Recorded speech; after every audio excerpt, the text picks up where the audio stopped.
দিনহাটায় তল্লাশি কেন্দ্রীয় তদন্তকারী সংস্থা নার্কোটিক্স কন্ট্রোল ব্যুরোর।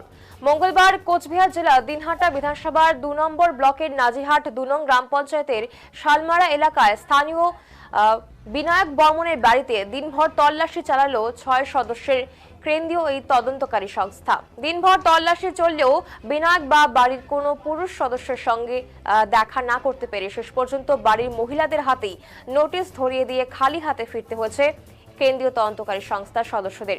তবে যে নোটিশটি তার বাড়িতে দেওয়া হয়েছে সেখানে স্পষ্ট উল্লেখ রয়েছে যে মুর্শিদাবাদের বহরমপুরে প্রায় ৮৫ কেজি গাঁজা সহ পাচারকারীদের একটি দল ধরা পড়ে, আর সেই তদন্তে নাজিরহাটের এই যুবকের নাম উঠে আসে। আর সেই সূত্র ধরেই কেন্দ্রীয় তদন্তকারী সংস্থার বিশেষ দলটি তার বাড়িতে তল্লাশিতে আসে। যদিও তল্লাশিতে বিনায়কের বাড়ি থেকে গাঁজা বা নিষিদ্ধ কোনো রকম বস্তু উদ্ধার করতে পারেনি বলে দাবি করেছে তার বাড়ির সদস্যরা। অপরদিকে যে নোটিশটি দেওয়া হয়েছে সেই নোটিশটিতে উল্লেখ করে বিনায়ক বর্মনের স্ত্রী দাবি করেন সেখানে বিনায়ক বর্মনের নাম মিল থাকলেও যে ঠিকানা প্রিন্ট করে নিয়ে আসা হয়েছে সেই ঠিকানা আলিপুরদুয়ারে। তাদের বাড়িতে দাঁড়িয়েই নাকি তদন্তকারী সংস্থার লোকেরা কলম দিয়ে সেই ঠিকানা কেটে বিনায়ক বর্মনের বর্তমান নাজিরহাটের ঠিকানা বসিয়ে সেই চিঠি তাদেরকে ধরিয়ে দিয়ে যায়।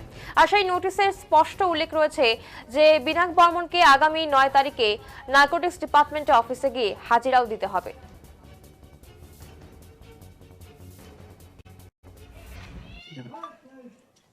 কি হয়েছে আজকে? আজকে তো হয়নি, কালকে আসছে ওরা রাত্রে 10টার দিকে। 2টো গাড়ি নিয়ে আসছে, আমরা জানি না কোথাকার গাড়ি কি। একটা সাবগঞ্জ থানা থেকে নিয়ে আসছে, আর একটা গাড়ি নিয়ে আসছে। কালকে রাত্রে থেকে আমাদেরকে পরিশুনি করলো 2 ঘন্টা, আমার ঘরটা সার্চ করলো। আমার ঘরে তো কিচ্ছু নাই, কিচ্ছু ওরা পায়নি। তারপর আবার কালকে গেল, আজকে আবার সকালে আসলো। আসে 2 ঘন্টা 2.5 ঘন্টা এই যে পরিশুনি করলো। বাড়ির লোককে চায়, জিজ্ঞাসা করে, বলি যে তোমরা কোথা থেকে আসছো, বলে না যে কিচ্ছু হবে না, কিচ্ছু হবে না। বলেন কোথায় গেছে বাড়ির লোক? তা বাড়ির লোক তো আমার বিয়ে বাড়ি গেছে। আর আজকে যে একটা নোটিশ আমাদের হাতে দেয়, আমি তো জানি না, আমি মূর্খ সূর্খ মানুষ, ওগুলো লেখাপড়া কি ইংরেজি লেখা আমি বুঝি না।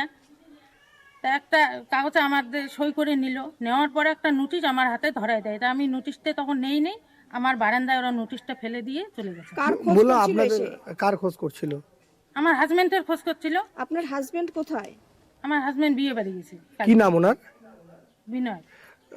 বিনায়ক বর্মন। আপনাদের বাড়ি থেকে কি বলছিলাম কিছু ওই পেয়েছে? না, কিচ্ছু পাইনি। বলছিলাম যে সিজার লিস্টটা দিয়েছে, সেখানে তো দেখা যাচ্ছে যে আপনার স্বামী গাঁজা ব্যবসার সঙ্গে যুক্ত। না, এটা ভুল ঠিকানায় আসছে ওরা। দৃষ্টিকো ভুল, সব ভুল। ওরা কলমে লিখে দিয়ে চলে গেল, নোটিশটা ফেলাই দিয়ে। আচ্ছা, নোটিশের ঠিকানা ভুল রয়েছে? হ্যাঁ, নোটিশের ঠিকানা ভুল। আজকে কিছু